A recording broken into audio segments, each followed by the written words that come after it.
નમસ્કાર વિદ્યાર્થી મિત્રો, સ્વાગત છે આપ સર્વેનું ડિજિટલ પ્લેટફોર્મ સુધીર સર બાયોલોજીમાં.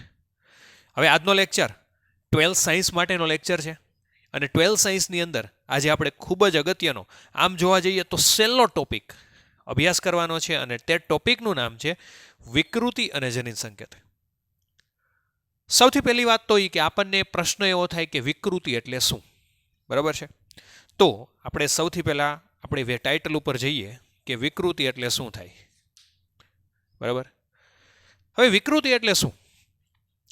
તો આપણે પ્રકરણ 5ની અંદર જનીન સંકેત વિકૃતિના અલગ અલગ પ્રકારના કાર્ય ભણ્યા અને વિકૃતિના થોડાક એવા એક્ઝામ્પલ લઈએ તો વિકૃતિ દ્વારા છે ને આપણે ખાસ કરીને જનીન અને ડીએનએ આ બંને વચ્ચેનો જે સંબંધ છે ને એ આપણે જાણી શકીએ. હવે તમને પ્રશ્ન એવો થાય કે જનીન અને ડીએનએ બેની અંદર ફેર શું? શું જનીન એ જ ડીએનએ નથી? તો કે ના. જનીન છે ને એ ડીએનએ નો એક નાનો ખંડ છે.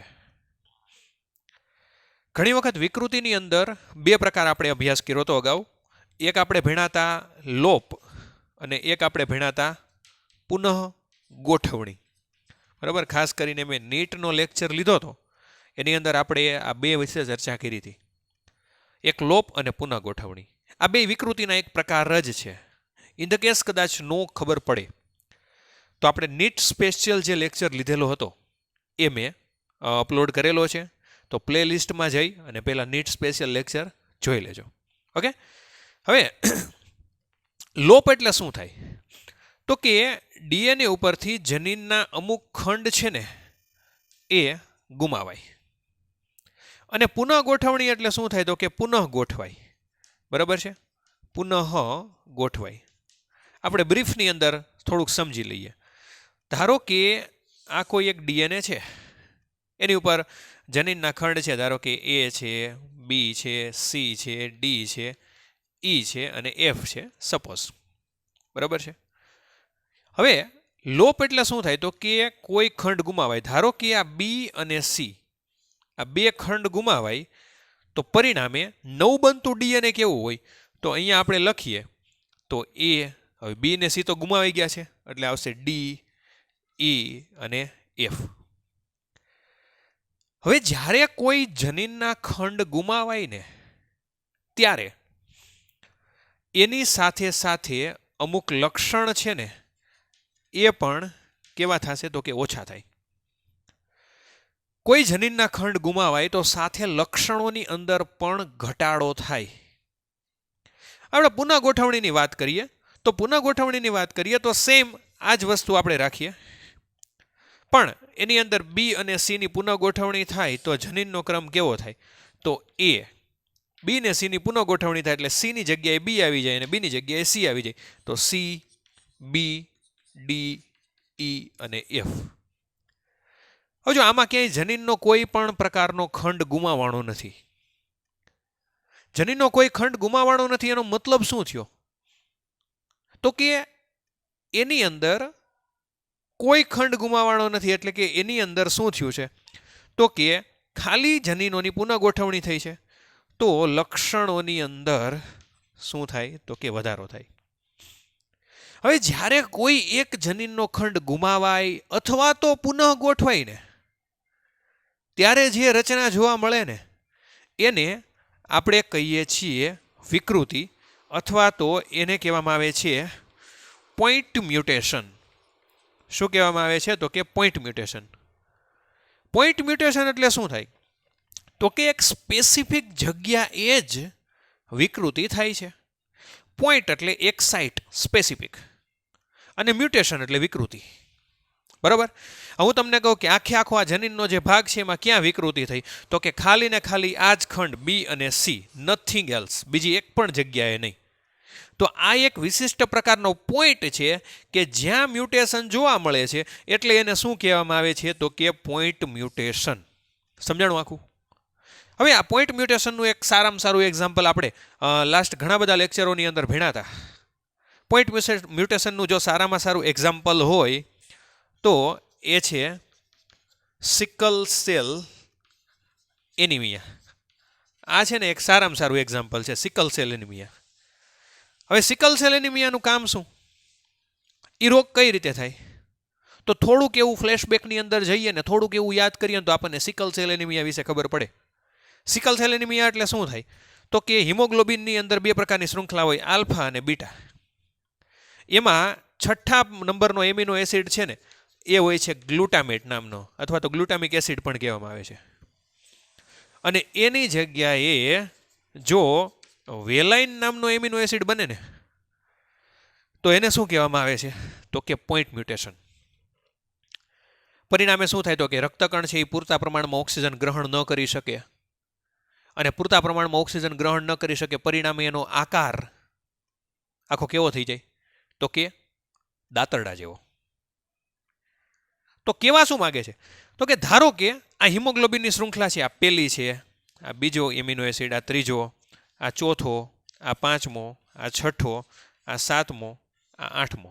સપોઝ આપણે ધારી લઈએ કે 8 એમિનો એસિડની એક બીટા શૃંખલા બને છે. એમાં વિકૃતિ ખાલી કેટલા નંબર ઉપર છે? તો કે પહેલું છે, બીજું છે, ત્રીજું, ચોથું, પાંચમું અને છઠ્ઠું. ખાલી વિકૃતિ ક્યાં છે? તો કે આ જે છઠ્ઠા નંબરનો એમિનો એસિડ છે ને ત્યાં જ વિકૃતિ છે. આનાથી આગળ ક્યાંય વિકૃતિ છે નહીં, અથવા તો નથી ક્યાંય પાછળ વિકૃતિ. પણ એક જગ્યાએ જ વિકૃતિ જોવા મળે, એક સાઇટ ઉપર જ વિકૃતિ જોવા મળે છે. એટલે આપણે એને શું કહીએ છીએ? તો કે પોઈન્ટ મ્યુટેશન. બહુ એક સરળ એક્ઝામ્પલ દ્વારા આપણે સમજીએ. શું છે એક્ઝામ્પલ? તો હું અહીંયા લખું છું, એક એક્ઝામ્પલ છે. આ ઇરેઝ કરી નાખું છું આટલું. Ram has red cap. Ram has red cap. હવે આ એક્ઝામ્પલ સમજતા પહેલા છે ને આપણે શું સમજવાનું છે? કે આપણે ધારો કે એવું વિચારીએ છીએ કે એમિનો એસિડ એટલે શું થયું? તો કે જનીન સંકેત જ થયા ને. આપણે લાસ્ટ લેક્ચરની અંદર જનીન સંકેત વિશે અભ્યાસ કર્યો હતો. તો જનીન સંકેત છે એ ત્રિઅક્ષરી હોય. તો 3-3ના જોડકાની અંદર ગોઠવાય તો પરિણામે એમિનો એસિડનું નિર્માણ થાય. ફોર એક્ઝામ્પલ કે યુ યુ યુ હોય તો ફિનાઇલ એલેનિન હોય, બરોબર છે. ત્યાર પછી યુ યુ સી હોય તો પણ ફિનાઇલ એલેનિન હોય. તો ધારો કે અહીંયા યુ યુ યુ હોય, પછી અહીંયા યુ યુ સી હોય તો અહીં ફિનાઇલ એલેનિન બને, અહીં ફિનાઇલ એલેનિન બને. પણ થોડીક વાર એને આપણે ભૂલી અને આની અંદર ફોકસ કરીએ. આ એક વાક્ય છે, રામ હેઝ રેડ કેપ. મતલબ રામ પાસે લાલ ટોપી છે. ઓકે, પણ હું એમ કહું કે આ હેઝ અને રેડ એની વચ્ચે તમે બી લગાડીને વાંચો તો શું થશે? તો રામનું રામ એમ નામ આવશે. For example Ram has. હવે શું લગાડવાનું છે? તો કે બી.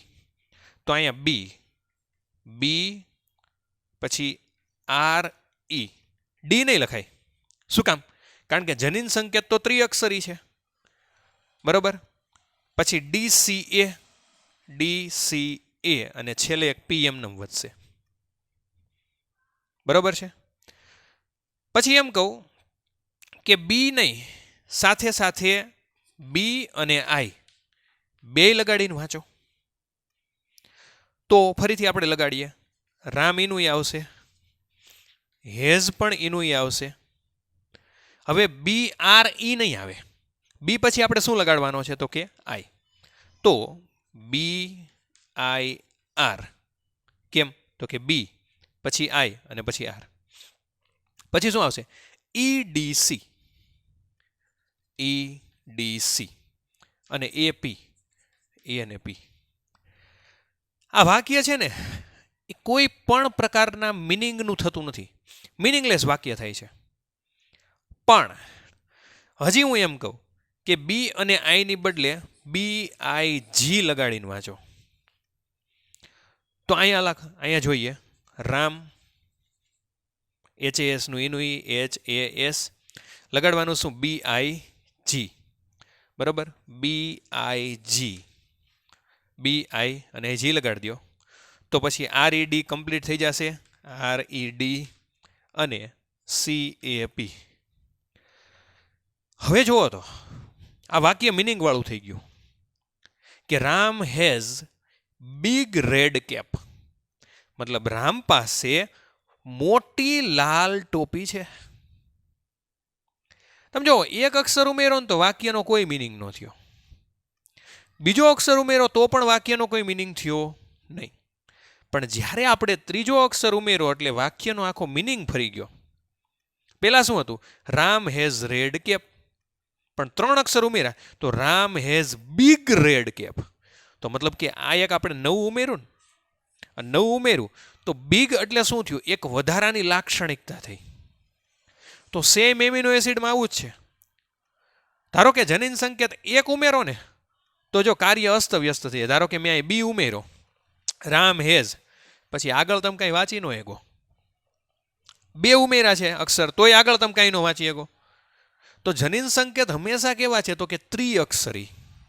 સમજાણું આખું? આ જ વાક્ય આપણે બીજી રીતે લઈએ. હું તમને એમ કહું કે ધારો કે રામ હેઝ રેડ કેપ છે, આ ઇરેઝ કરી નાખું છું આટલું. રામ હેઝ રેડ કેપ છે અહીંયા, બરાબર.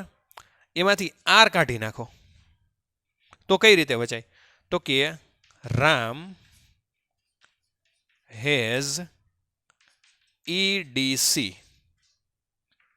AP. કારણ કે આર કાઢી નાખો એટલે 3 અક્ષર ક્યાં થશે? ED અને C. હજી કહું ઈ કાઢી નાખો તો શું વચાય? તો કે રામ હેઝ DCAP. હજી કહું કે ડી કાઢી નાખો તો શું આવશે? આ ડી કાઢી નાખો તો આવશે રામ હેઝ કેપ. હવે મિનિંગ થઈ ગયો. રામ હેઝ કેપ, રામ પાસે ટોપી છે. હું તમને એમ કહું કે જ્યારે આપણે 3 અક્ષર ઉમેર્યા ત્યારે બિગ રેડ કેપ થઈ હતી. જ્યારે આપણે 3 અક્ષર કાઢ્યા ત્યારે અમુક લક્ષણ ગુમાવાના, જ્યારે 3 ઉમેર્યા ત્યારે અમુક લક્ષણ ઉમેરાણા હતા. સેમ ઈ જ છે. લોપ અને વિકૃતિ એટલે શું છે? તો કે લોપ એટલે લક્ષણો છે એની અંદર ઘટાડો થાય. શું કામ? કારણ કે જનીનો ગુમાવાય. ફોર એક્ઝામ્પલ તમે વિચારી લો કે આ છે ને એક પ્રકારનું જનીન છે, બરોબર છે. આ એક પ્રકારનું જનીન છે અને એ જનીનની અંદર કોઈ પણ પ્રકારના લક્ષણો ધારો કે આપણે ગુમાવવા છે તો એમાંથી એક જનીન સંકેત ગુમાવાય તો લક્ષણો પણ શું થઈ જાય? તો કે ગુમાવાય. આને આપણે લોપ વિચારો તો એની અંદર તમે જુઓ કે એક મિનિંગ છે એ ગુમાવવાનો છે. સપોઝ આને તમે વિચારો કે પુનઃ ગોઠવાય. પુનઃ ગોઠવાય એટલે આની પહેલાનું એક્ઝામ્પલ, તો એની અંદર શું થયું હતું? તો કે લક્ષણની અંદર વધારો થયો હતો. વાતચીત આપણે જે કરીએ છીએ એની અંદર વધારો થયો હતો, બરોબર છે. તો આ જે છે ને એના ઉપરથી આપણને શું સાબિત થાય? તો કે જ્યારે આપણે 1 કે 2 જનીન સંકેતને ઉમેરીએ ને, 1 કે 2 અક્ષરોને, તો વાક્ય છે ને એની રચનામાં કાંઈ ફેર થતો નથી, અથવા તો વાક્યની રચના છે ને આખી બદલાઈ જાય છે. પણ જ્યારે આપણે 3 પ્રકારના અક્ષર ઉમેરીએ તો આખો એનો મતલબ જ ફરી જાય છે. અથવા તો 3 અક્ષરો બાદ કરીએ તો પણ એનો પણ મતલબ ફરી જાય છે. તો એવું જ જનીન ઉપર છે. કોઈ પણ DNA છે એની અંદર ધારો કે એક સાથે 3 જનીન ઉમેરાય ને તો એની અંદર લક્ષણોની અંદર વધારો થાય, અને એક સાથે 3 જનીન બાદ થાય તો લક્ષણોની અંદર શું થાય? ઘટાડો. અને આ જ જે વસ્તુ છે ને એને કહેવામાં આવે છે લોપ વિકૃતિ અથવા તો ફ્રેમ શિફ્ટ ઇન્સર્શન, બરાબર. આનાથી આપણે જનીનના કામ વિશે સરળતાથી સમજી શકીએ.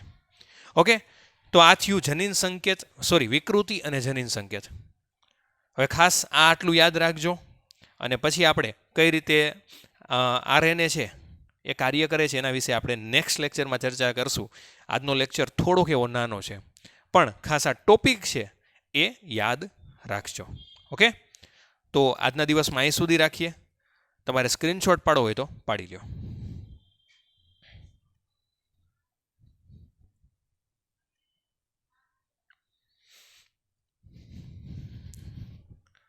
તો આજના દિવસમાં અહીં સુધી રાખીએ. નેક્સ્ટ લેક્ચરમાં ફરીથી મળશું.